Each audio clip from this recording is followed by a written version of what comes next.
Do you feel like, or can you look at it like next season is postseason or bust from a job retention standpoint, or is that not a way to look at it? You know, I don't feel that. I've got several years on my contract. I haven't had anybody talk to me in that manner. I think, again, to me, a little bit of that, and I understand it. You know, we need to make the tournament. We want to make the tournament. It's what we're trying to do, believe me. But I also think that that's a little bit of just, I don't know, outside anxiousness that, you know, would lead to nothing productive for me. You know, that's not going to help me in the way I think about things and the way we do things. And, you know, we're going to continue to do the things we're doing. Again,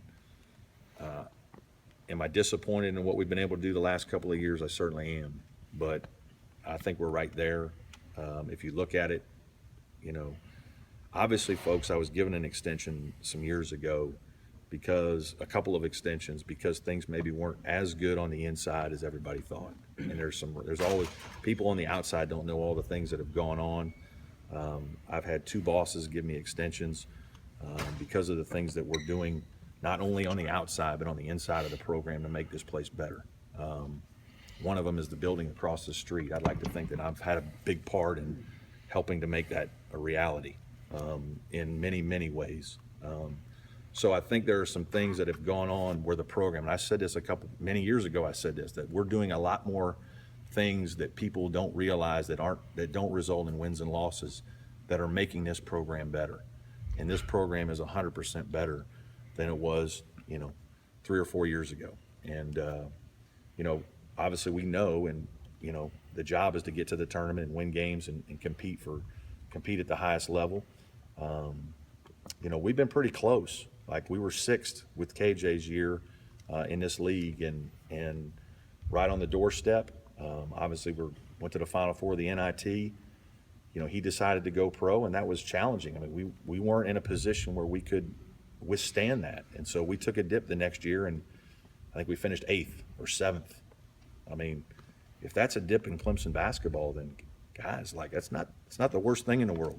You know what I mean? And if we didn't take a big enough step this year, then we didn't take a big enough step. But the playing field wasn't 100% even.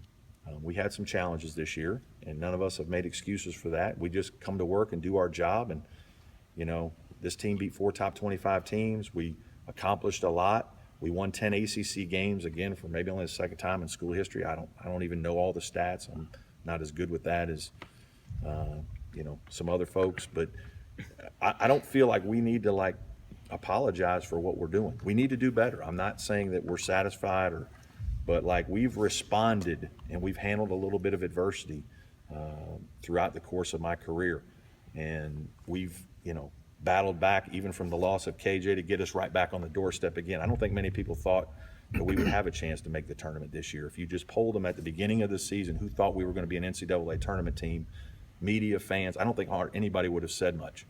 Now, because we played well in January, we got ourselves to the doorstep, and then we weren't able to finish the deal. And that's something that, you know, believe me, I have to live with, and our players have to live with, and we're not happy about. And hopefully that fuels our motivation for next season. It sure has fueled mine. But to think that we're not doing as well as, I think we're doing better in way more areas than people realize, you know, from the outside when it just wins and losses. Now, at the end of the day, is it about wins and losses? It's about wins and losses. I get it. I'm with that. I understand it. But our program's in a good place right now. We have good kids. We do things the right way. We're really competitive. There's a lot of teams in this league, you know, that would like to do as well as we've done the last 3 years. And there are some teams that do better for 1 year, and then the next year you turn around and look, and they're 13th or 12th. I mean, we've stayed 6th, 7th, and 8th the last 3 years, you know, and I understand like we're trying to get 1st and 2nd. But we've stayed right in that ballpark. We've been consistent ACC team. We're a 29-29 ACC team over the last, you know, 3 ACC seasons. I don't know where that stacks up. I didn't go analyze all that, but at the end of the day, we need to do the next thing, and that's get to the tournament. And so that's what our mindset is. That's what fuels us. But for us to be like, put our head in the sand and act like we're not doing a good job or we're not doing anything right over here, that's completely false.